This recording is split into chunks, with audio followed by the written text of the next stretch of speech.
State Water Board's Tule Interim plan is starting to take shape, and it could lock allocations to native safe yield only, with a 2-mile pumping moratorium on each side of a major canal. You're listening to the Sigma Weekly, your 10-minute briefing on everything happening in California groundwater, brought to you by Water1.ai. I'm your AI host. Let's get into it. First up, the Tule Interim Plan. We've covered the State Water Board's pressure on the Tule Subbasin for several weeks now. Last week was the methodology fight from the Porterville exclusion denial.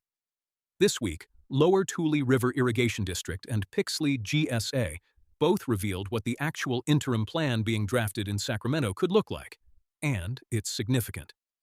The structure on the table, allocations limited to native safe yield only, which is under 1/4 of an acre-foot per acre. A pumping moratorium within 2 miles on each side of a major canal corridor, and probationary volumetric fees of about $20 per acre-foot across the basin, with de minimis pumpers excluded. To put that in perspective, Tule GSAs have been running allocations several times that native yield number, supplemented by recharge credits and surface water. So, a native yield-only floor would be a dramatic step down. There's a window to avoid it. The 13 Tule GSAs have roughly 12 to 18 months to coordinate a single, unified groundwater sustainability plan. The Groundwater Planning Commission, which had been meeting quarterly, is shifting to monthly starting May 26th. The Tule Subbasin is now in a real race against the clock, and the state has shown its hand on what failure looks like. Moving on, continuing the banking story we covered 2 weeks ago, and there's been a real step forward. Mid-Kaweah, Greater Kaweah, Lower Tule, and Pixley GSAs all approved consulting agreements with the Ewell Group this week, at roughly $625 per month each, to formally advance the groundwater banking project with Metropolitan Water District. So this isn't 4 boards independently liking the idea anymore. This is a coordinated 4-board move from concept toward pre-feasibility. Here's the structure. The project would route Metropolitan's surplus state water project supplies to the valley for local recharge, with a return obligation in dry years. Total volumes under discussion could reach roughly 100,000 acre-feet, and Pixley alone could see 5,000 to 8,000 acre-feet per year through surface water exchanges. A Phase 1 report is expected in June or July of next year, and a new conveyance alignment along Kansas Avenue is under evaluation. This is still early, feasibility level, not implementation. But the simultaneous 4-board action is the news. When 4 Subbasin GSAs all sign the same consultant on the same week, the project graduates from informal talks to formal pre-feasibility work.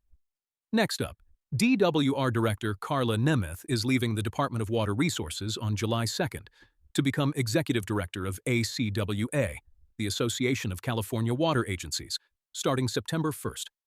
Wheeler Ridge-Maricopa, Tulare Lake Basin, and Modesto Irrigation District all flagged the departure this week. Why this matters? No replacement has been announced, and Nemeth's portfolio at DWR included state water project allocations, the Delta Conveyance Project, and the pending Subsidence Best Management Practice Framework. All live decisions that water agencies are watching closely. The transition could meaningfully reshape state water posture before the next gubernatorial administration takes over. An interim replacement is expected, but a permanent appointment would likely come from a new governor. Worth tracking, leadership changes at DWR have a way of moving timelines on everything downstream. Now, this one's been moving all spring.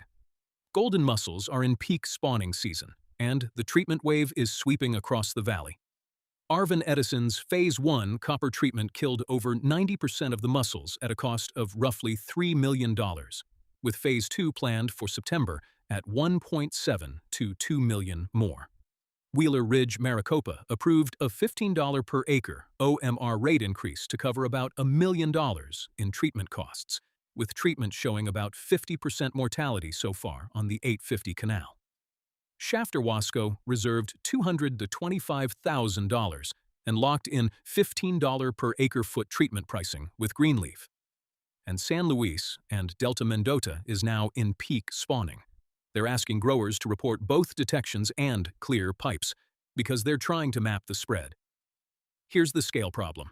According to San Luis and Delta Mendota, golden mussels can live 2 to 3 years, grow up to about 2 inches, spawn up to 4 times per year, and a single adult can produce upward of 1 million offspring. That biology is exactly why the Kern County Board of Supervisors has now declared a local state of emergency on golden mussels. That's per Wheeler Ridge-Maricopa, which reported the declaration this week. Wheeler Ridge staff said the hope is the governor will follow and unlock state funding, but they characterized that prospect as an outside shot. Still, the local emergency declaration sets the table. All right, on to trends in the valley. First, AB 2447, the nitrogen pollution bill that's had Valley Ag on edge for months. Good news for the Ag Coalition. The bill was held under submission in Assembly Appropriations on May 14th, effectively blocking it for the rest of the 2025-26 session. AB 2447, the Water, Nitrogen Pollution Reduction Act would have required updated Irrigated Lands Regulatory Program orders by January 1st of 2028 and imposed new nitrogen application standards. An expert panel member warned the standards could lead to what he called near-instant collapse of California's agricultural production. Wheeler Ridge-Maricopa and Arvin-Edison both formally opposed it. Fresno ID, Tulare Lake Basin, and San Luis and Delta Mendota all flagged the suspense file hold as a win. That makes the bill effectively blocked for now, though the policy concept could return in a future bill. For the moment, Valley opposition stays vigilant, and the immediate threat is off the table. Second, and this builds on our recent Snowpack coverage. According to DWR data cited across Valley meetings earlier this week, regional Sierra snowpack ranged from about 8 to 34% of normal. DWR's May 15th update has since reported statewide snowpack at about 12% and described it as essentially gone. Even as Don Pedro, Oroville, and Folsom remain near full, the downstream effect is showing up in compressed surface water calendars across the valley. Fresno ID is projecting a late July shutoff. Tulare ID starts June 5th at roughly half an acre-foot per acre over 30 to 34 days. Lower Tule starts June 15th at 0.55 acre-feet per acre. Chowchila's run is about 9 weeks, and the subsidence pressure is mounting underneath all of it. Mid-Kaweah's Bulletin 118. Modeling now shows 4 of 6 sites below critical head, and Greater Kaweah presented a zone-based subsidence management framework with staff directed to develop a timeline and a public input plan. The pattern from last week is hardening. Short surface water season on top, accelerating subsidence underneath. Third trend, Prop 4. We covered the DWR rollout 2 weeks ago, and last week we saw agencies starting to line up project lists. This week, the prep is getting more concrete. Merced Subbasin GSA doubled its grant writing funding to $50,000 ahead of the fall 2026 DWR guidelines. Stanislaus and Tuolumne Rivers GSA reported similar guidelines on track. Upper Ventura River GSA is targeting $100,000 to $200,000 from the small GSA set-aside. There's a $3.5 million pool reserved for agencies pumping under 10,000 acre-feet a year. El Rico GSA noted the new round may offer 100% funding with no local match. And Semi-Tropic is tracking the broader Prop 4 pool. The timeline matters. Agencies that are building their project lists now will be far better positioned when applications open in early 2027. That's your Sigma Weekly. If you want the full details on every board meeting we covered, head to water1.ai.